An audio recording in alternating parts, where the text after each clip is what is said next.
என்னங்க தல அஜித் இத்தா பெரிய டேட்டோவை நெஞ்சில் போட்டு வச்சிருக்காரு. ரீசெண்டாக ஷாலினி அஜித் குமார் அவர்கள் இன்ஸ்டாகிராம் பக்கத்தில் ஒரு புகைப்படங்களை பதிவிட்டிருந்தாங்க. அதில் அவங்க தன்னுடைய குடும்பத்தோட கோயிலுக்கு போயிருக்காங்க. அந்த கோவிலில் எடுக்கப்பட்ட புகைப்படங்கள் தான் இப்போ வைரல் ஆகிட்டு இருக்கு. அதுலேயும் குறிப்பாக தல அஜித்துடைய நெஞ்சில் ஒரு டேட்டோ ஒன்று போட்டிருக்காருங்க. அதுவுமே ரொம்ப பெருசா. என்ன தல இப்படி ஒரு டேட்டோ போட்டிருக்கீங்க, பார்க்க பங்கமாக இருக்குது, மாசாக இருக்குது அப்படின்னு சொல்லிட்டு தல அஜித் ரசிகர்கள் ஃபயர் விட்டுட்டு இருக்காங்க. சரி, எதுக்கு இந்த டேட்டூ, இந்த டேட்டூ எதுக்கு இவ்வளோ பெருசாக போட்டிருக்காரு அப்படின்னு சொல்லிட்டு கேட்டிங்கன்னா, அந்த டேட்டூ அவருடைய குலதெய்வத்துடைய டேட்டூ. உங்கள் எல்லாருக்குமே தெரியும், தல அஜித் அவர்கள் மலையாள குடும்பத்தை சார்ந்தவர்.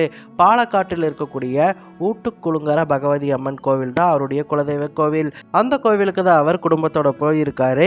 அவர் நெஞ்சில் போட்டிருக்கக்கூடிய டேட்டூமே அவருடைய குலதெய்வம் தான். ஊட்டுக்குளுங்கரை பகவதி அம்மன் அப்படிங்கிறது தான் அவருடைய குலதெய்வத்தின் பெயர். அந்த அம்மனை தான் நெஞ்சில் பச்சை குத்தி இருக்காரு. பார்க்கறதுக்கு என்னதான் நல்லா இருந்தாலுமே எதுக்காக இவ்வளோ பெரிய டேட்டூ போட்டிருக்காரு அப்படின்னு சொல்லிட்டு யோசிக்க வைக்கதாங்க தோணுது. ஏன்னா பொதுவாக பெரிய ஆக்ட்ரஸ்லாம் பார்த்தீங்கன்னா இந்த மாதிரி பச்சை குத்திக்க மாட்டாங்க. ஷர்ட்லெஸ் சீன்லாம் நடிக்க வேண்டியதாக இருக்கும் இல்லையா, அதனால் பச்சை குத்திக்க மாட்டாங்க. உதாரணத்துக்கு த்ரிஷா அவர்களும் இதே மாதிரி பச்சை குத்தி இருப்பாங்க.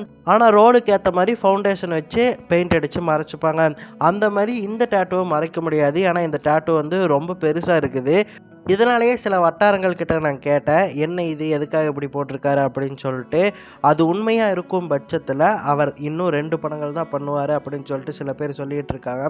2 படங்களோட ஒட்டுமொத்தமாக தமிழ் சினிமாவில் நடிக்கிறதே அவர் நிறுத்திடுவார், கார் ரேசிங்கில் தான் கவனம் செலுத்த போகிறாரு அப்படின்னு சொல்லிட்டு இருக்காங்க.